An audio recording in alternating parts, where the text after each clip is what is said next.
성탄절 주간이 가까우고 있습니다. 성탄절이 며칠 앞으로 다가오고 있습니다. 찬송가 106장, 찬송가 106장 찬송입니다. 비리 불고 소도 치며 주를 찬양하여라. 아기 예수 가셨네. 예언자가 말했네. 우주 예수 나신다고 세세토록 영원히. 아기 예수 찬양해. 아기 예수 나셨네. 비리 불고 소고 치며 주를 찬양하여라. 아기 예수 나셨네. 아기 예수 나셨네. 비리 불고 소고 치며 주를 찬양하여라. 아기 예수 나셨네. 사랑스러운 예수님, 완전하고 순전한 주, 흠이 없고 순결한 자비로운 구세주.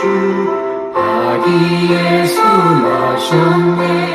비리 불고 소고 치며 주를 찬양하여라. 아기 예수 나셨네. 아기 예수 나셨네. 비리 불고 소고 치며 주를 찬양하여라. 아기 예수 나셨네. 아기 예수 나셨네. 비리 불고 소고 치며 주를 찬양하여라. 아기 예수 나셨네. 나만의 왕 예수님, 이 세상에 오시었네. 아기 예수 우리 주, 하늘 평화 주시네. 아기 예수 나셨네. 비리 불고 소고 치며 주를 찬양하여라. 아기 예수 나셨네. 하나님 말씀을 로마서 3장 15절 말씀에서 함께 보겠습니다. 12월 21일 목요일 우리에게 주신 하나님 말씀을 로마서 3장 25절에서 함께 보겠습니다. 이 예수를 하나님이 그의 피로 인하여 믿음으로 말미암는 화목 제물로 세우셨으니 이는 하나님께서 기이 참으시는 중에 전에 지은 죄를 간거하심으로 자기의 의로우심을 나타내려 하심이니. 아멘. 저는 약 10년 전에 로이 존스 목사님을 책을 통해서 만나게 되었습니다. 그때 제가 1년간 저 자신이 갖고 있는 약속한 그런 안식년을 갖고 있었는데요. 저 눈만 뜨면 맥도날드에 가서 앉아서 하루 종일 강아지와 함께 강아지를 차에 두고 그렇게 로마서 강해를 1권부터 8권까지 있는 로마서 강해집을 책별로 약 400페이지에 이르는 쉽게 읽어낼 수도 없는 그런 책을 읽으면서 마음이 여러 번 뜨거워지는 경험을 하였었습니다. 그래서 저는 불붙는 논리라는 이 단어를 경험하게 되었습니다. 그리고 이 불붙는 논리라는 말을 참 좋아하게 되었습니다. 로이 존스 목사님은 영국의 외과 의사 출신이지요. 그분은 왕실, 그러니까 영국 왕실의 주치의였으면서 후에 목회자가 되어서 또 성경 교사가 되어서 런던의 워스트민스터 채플 그 교회를 담임했던 참 훌륭한 목사님이셨습니다. 그분의 사진을 보면 외모를 보면 참 차가운 그리고 재성적으로 보이는 그런 분이었었는데요.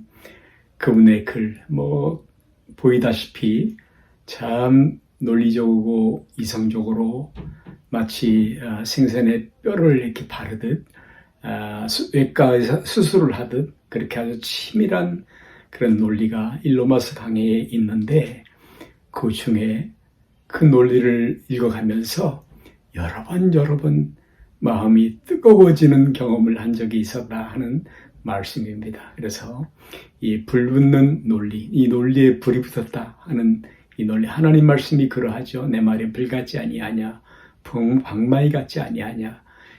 불붙는 하나님 말씀, 그 말씀을 참 귀하게 생각하게 됩니다.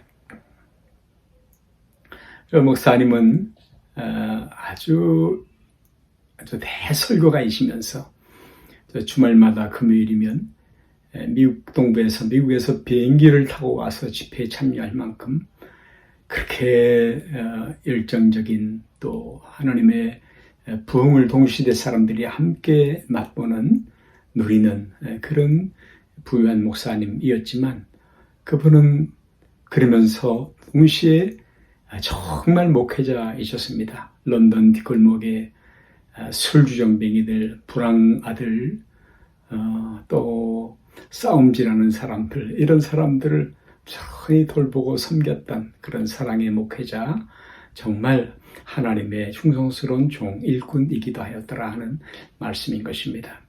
오늘 우리는 성경 전체 가운데서 가장 중요한 구절 중 하나를 대하고 있는 것입니다. 그리고 그것이 이 믿음으로 말미암는 의, 그것이 바로 로이스 목사님이 로메서 강의를 시작하면서 1장부터 하지 아니하고 곧장 3장으로 달려온 그런 이유, 까닭이기도 합니다. 어떤 사람들은 혹자는 이 3장의 이 말씀, 오늘 우리가 읽었던 이 말씀을, 이 예수를 하나님이 그의 피로 인하여 믿음으로 말미암은 화목제물로 세우셨으니 라는 이 말씀을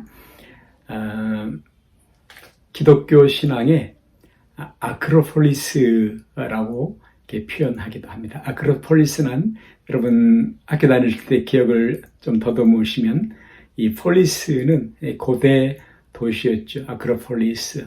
특별히 이 그리스 그 아테네의 아주 그 높은 언덕 위의 성체, 이 도시, 그 모습과 같은 것이었습니다. 제가 그리스에 이제 방문하게 되었었을 때에, 그때 아테네의 파르테논 신전에 올라가 본 적이 있었는데요. 높은 언덕에 그 아주 영화스러운, 아주 천장은 다 금색으로 도색을 하고, 배를 타고 아테네로 들어오면서 그 에게해에서 그 성을 바라보면, 그 신전을 바라보면 아주 그 위압감에 눌릴 만한 그런 분위기, 아주 궁하고 나타났을 그런 분위기의 말씀인 것이지요. 우리 신앙의 아크로폴리스라고 말을 합니다. 핵심결이라는 것이죠. 열쇠와 같은 중대한 그런 핵심적인 말씀이라는 것입니다. 그래서 화목제물로 삼으셨다. 이 말씀을 마귀는, 원수는 온갖 가전수를 써서 이 교리에 대해서, 이 믿는 바 말씀, 이 하나님의 말씀, 중심 말씀에 대해서 혼란을 불러일으켰다 하는 것은 그렇게 놀랄 일이 아닙니다. 당연히 마귀가 빼앗아가려고 했었던 말씀인 것이죠. 22절에 이 예수를 하나님이 세우셨으니 우리 가슴에 크게 와 닿아야 할 것입니다. 이 예수를 하나님이 세우셨다. 여기 세웠다는 말은 이제 세푸스라는 말인데요. 또 다른 의미로는 이 말씀은, 여기 세웠다라는 말씀은 프로포즈했다. 하나님이 우리에게 예수님의 십자가를 통해서 사랑의 프로포즈를 했다라는 의미를 갖고 있는 말인 것입니다. 21절 말씀에는 그러나 이제 but now 매우 중요했다 그랬지요. 마치 미가엘 천수가 뱀의 머리를 밟고 있듯이, 그러나 이제는 우리 성도들이 원수마귀의 참소 그 계략 관계를 발로 짓밟고 서야 하는 그런 믿음의 그런 싸움들을 보여주고 있는데요. 이제는 이제는 율법 외에 하나님의 의가, 여러분 율법으로 오를 수 있습니까? 율법으로는 죄를 깨달음이라. 그런데 이제는 율법 외에 하나님의 의가 나타났다. 세포스 쿵, 하나님의 의가 나타났다라고 말하고 있는 것입니다. 하나님의 의가 나타났다. 이제는 하나님이 예비하신, 친히 준비하신 하나님의 의가 나타났다.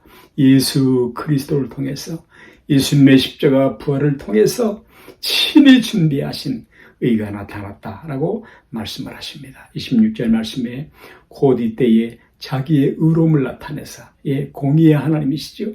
그렇게 해서 나무에서, 십자가에서 죄를 다 벌하심으로, 하나님의 진노를 부으심으로 자기도 의로우시며 자기의 의로움을 나타내시며, 공의의 하나님, 죄와는 결코 함께할 수 없는 하나님이시죠.